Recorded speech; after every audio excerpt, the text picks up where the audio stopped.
Hello friends, welcome to the channel love you nature. जैसे कि दिवाली का त्यौहार था, तो आप लोगों की दिवाली कैसी रही तो हमें ज़रूर बताइएगा। और दिवाली की सजावट में जो मैंने इन गेंदे के फूलों को यूज़ किया था, इन्हीं का आज मैं रीयूज़ करने वाली हूँ। और इनका रीयूज़ करके मैं अपने प्लांट के लिए एक बहुत ही अच्छा हेल्थ टॉनिक एक बनाने वाली हूँ, जिसे हम आमतौर पे बायो एंजाइम कहते हैं। इन 4-5 सालों में बायो एंजाइम बहुत ज़्यादा फेमस हो गया है और हर कोई अपने ही घर में बायो एंजाइम बनाने लग गया है। तो इस तरह से फ्री का फर्टिलाइज़र भी मिल जाता है। और ये जो बायो एंजाइम होता है, सिर्फ फ्री का फर्टिलाइज़र ही नहीं है, फ्री का क्लिनज़र भी है, जिससे आप अपने डेली के कामों में, डेली होम में, डेली यूज़ में आप इसको ला सकते हो। घर की साफ़ सफाई में ला सकते हो, किचन यूटेंसिल्स को साफ़ करने में ला सकते हो, किचन के जो सेल्फ होते हैं, काउंटर टॉप होता है, उसको आप क्लीन करने में ला सकते हो। तो एक तरह का जो बायो एंजाइम होता है, एक तरह का क्लिनज़र भी होता है, तो एज ए क्लिनज़र आप इसका यूज़ कर सकते हो। यही नहीं, ये एक तरह का पेस्ट कंट्रोल भी होता है। जिसके घर में बहुत ज़्यादा चूहे होते हैं, छिपकली होती है, या फिर कॉकरोच, या फिर छोटे छोटे इंसेक्ट्स रहते हैं, या पेड़ पौधों पे जो मिली बग्स, इंसेक्ट्स इस तरह के अटैक करते हैं, उसका भी आप हटाने में इस बायो एंजाइम का यूज़ कर सकते हो।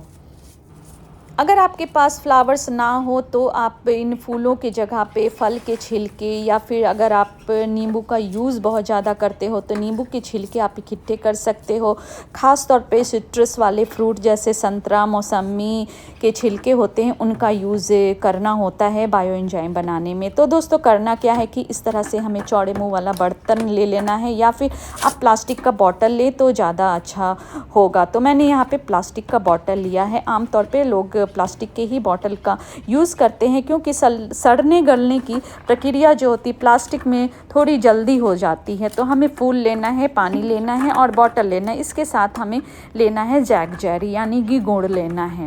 बस इन 3-4 चीज़ों को यूज़ में ला करके आप ईज़िली घर पे बायो एंजाइम बना सकते हो। एक तरह का ऑर्गेनिक फर्टिलाइज़र होता है। तो मैंने यहाँ पे एक छोटा बॉटल लिया है, एक बड़ा बॉटल लिया है। इन सारे फूलों को इसमें मैं अंदर कर दूँगी। और अब मैं इन फूलों को जो मैंने रखा है इस बॉटल में फिल कर दूँगी। बायो एंजाइम बनाने के प्रोसेस में 3 बातों का ज़रूर ध्यान में रखें। एक तो थोड़ा बॉटल बड़ा साइज का लें, और जब आप फूल डालें ना तो पूरा उसे भर ना दें, क्योंकि इसके अलावा हमें इसमें पानी भी डालना है। तो मैंने इन दोनों बॉटल में फ्लावर को फिल कर दिया है, जितना आया हाफ हाफ मैंने फिल किया है। और बायो एंजाइम बनाने में दूसरी बात का हमें यह ध्यान रखना है कि इसमें पानी कितना डालना है। तो पानी का विशेष ध्यान रखना है कि बायो एंजाइम में कितना यूज़ करना है। तो हमें पानी बस इस बॉटल के यहाँ तक डालना है, इस लेवल तक, बिल्कुल बॉटल के ऊपर गर्दन तक नहीं भर देना है। ऐसा इसलिए करना है, इसके पीछे भी एक रीज़न है जो कि मैं आपको बताती हूँ। बायो एंजाइम के प्रोसेस में फर्मेंटेशन होता है। फर्मेंटेशन की जो प्रक्रिया होती है वो स्टार्ट हो जाती है फूलों के सड़ने गलने की, या फिर फलों के छिलकों के सड़ने गलने की। और इस प्रोसेस में बैक्टीरिया पनपता है, और ये कार्बन डाइऑक्साइड नाम का एक गैस भी उत्पन्न करता है, जिसके कारण इसमें गैस भरती जाती है। इसलिए कि हमें पानी बॉटल के बिल्कुल ऊपर तक नहीं भरना है। आपने कोल्ड ड्रिंक के बॉटल को तो देखा ही होगा। कोल्ड ड्रिंक के बॉटल में भी कार्बन डाइऑक्साइड होता है।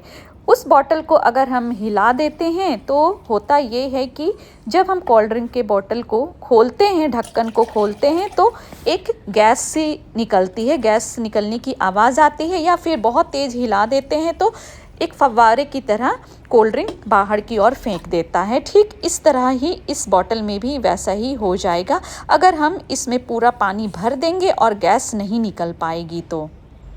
इसलिए बॉटल को पानी से पूरा ना भरें, ऊपर तक थोड़ा लेवल खाली ही रखें। अब देखते हैं कि मैं फर्मेंटेशन की ये जो प्रोसेस है उसको तेज करने के लिए क्या करती हूँ। तो इसमें डालना है गुड़, जो कि फर्मेंटेशन की प्रोसेस को और भी तेज कर देगा। गुड़ डालने से बैक्टीरिया पैदा होता है, जो कि फूलों को या फिर फलों के छिलकों के सड़ने गलने की प्रक्रिया को तेज कर देता है।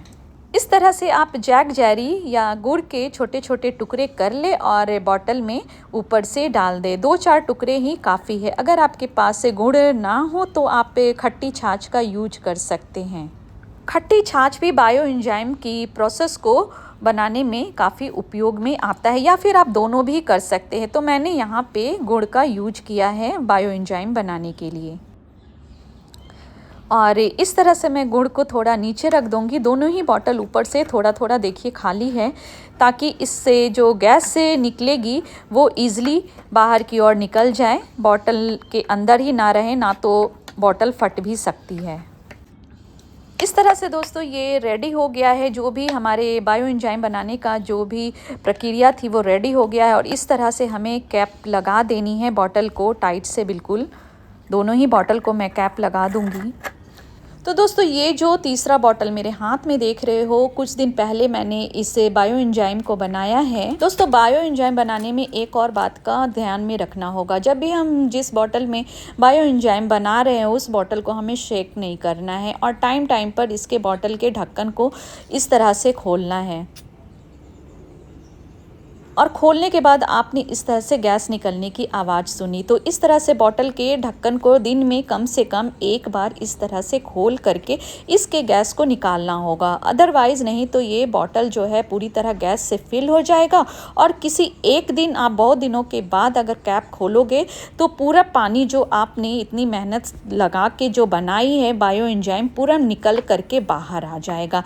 इस तरह से दिन में एक बार कम से कम बॉटल के कैप को खोलना बहुत ज़्यादा ज़रूरी है, क्योंकि फर्मेंटेशन की प्रक्रिया में जो भी बैक्टीरिया उत्पन्न होता है वो कार्बन डाइऑक्साइड गैस रिलीज़ करता है, और यही कार्बन डाइऑक्साइड गैस की वजह से बायो एंजाइम तैयार होता है। और ये हमारे पेड़ में लगे हुए कीड़े मकोड़ों कीटनाशक दवाई सिद्ध होता है और कीड़े मकोड़ों को मारता है, और बहुत ही अच्छा पेस्ट कंट्रोल होता है। एक बहुत ही अच्छा हेल्थ टॉनिक होता है हमारे पेड़ पौधों के लिए, और ये हमारे डेली लाइफ में भी हम इसका यूज़ कर सकते हैं हाउस क्लींजिंग में। तो दोस्तों हमारा बायो एंजाइम कितने महीने में या कितने दिनों में बनके रेडी हो जाएगा? तो अभी से ही ये प्रोसेस स्टार्ट हो चुकी है, और ये प्रोसेस कंप्लीट होने में 1 महीने से 3 महीने का टाइम लगता है।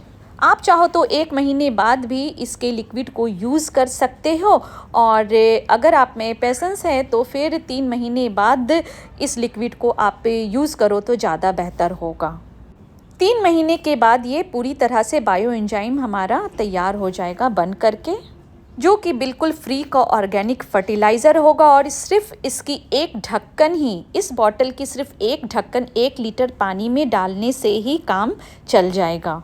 क्योंकि मैंने 3 बॉटल बनाया है तो 1 बॉटल का यूज़ मैं 1 महीने बाद करने वाली हूँ अपने विंटर फ्लावर के ऊपर, क्योंकि विंटर फ्लावरिंग प्लांट में बहुत ज़्यादा कीट लगते हैं, यानी कि पेस्ट लगते हैं, और ज़्यादा से ज़्यादा फ्लावरिंग लाने में भी ये हमारे पौधों को हेल्प करेगा। तो मैं तो 1 बॉटल का यूज़, जो आप बीच वाला बॉटल देख रहे हो, उसको 1 महीने के बाद में स्टार्ट कर दूँगी अपने सारे फ्लावरिंग प्लांट पे और इंडोर प्लांट्स पे भी, क्योंकि मैं अपने प्लांट्स के ऊपर कोई भी केमिकल पेस्टिसाइड यूज़ नहीं करना चाह रही हूँ विंटर के सीज़न में, क्योंकि बड़े ही पौधे नाजुक होते हैं, और मैं बहुत कम करती हूँ पेस्टिसाइड का यूज़। इन्हीं ऑर्गेनिक फर्टिलाइज़र और पेस्टिसाइड का यूज़ मैं अपने प्लांट्स के ऊपर करती हूँ। तो आप भी इस तरह से फ्री का organic bio enzyme fertiliser ready कर सकते हो, बायो एंजाइम पेस्ट कंट्रोल आप यूज़ कर सकते हो। और अब इन तीनों बॉटल को मैं ऐसे जगह पे रख दूंगी जहाँ पे हल्की हल्की रोशनी आती रहेगी। यहीं कॉर्नर में मैं रख दूंगी अपने प्लांट्स के साथ, और ये तैयार होता रहेगा बायो एंजाइम। तो दोस्तों मिलती हूँ आप लोगों के साथ नए वीडियो में। थैंक्स फॉर वॉचिंग, और नए फ्रेंड्स है तो चैनल को सब्सक्राइब कर दें। वीडियो अच्छी लगी हो तो लाइक कॉमेंट कर दें। Take care, bye bye. और आप बायो एंजाइम इस तरह से ज़रूर बनाना, बहुत ही ईजी है बनाने, कोई भी ज़्यादा मेहनत नहीं लगी है बनाने में, आपने देखा है पूरा वीडियो।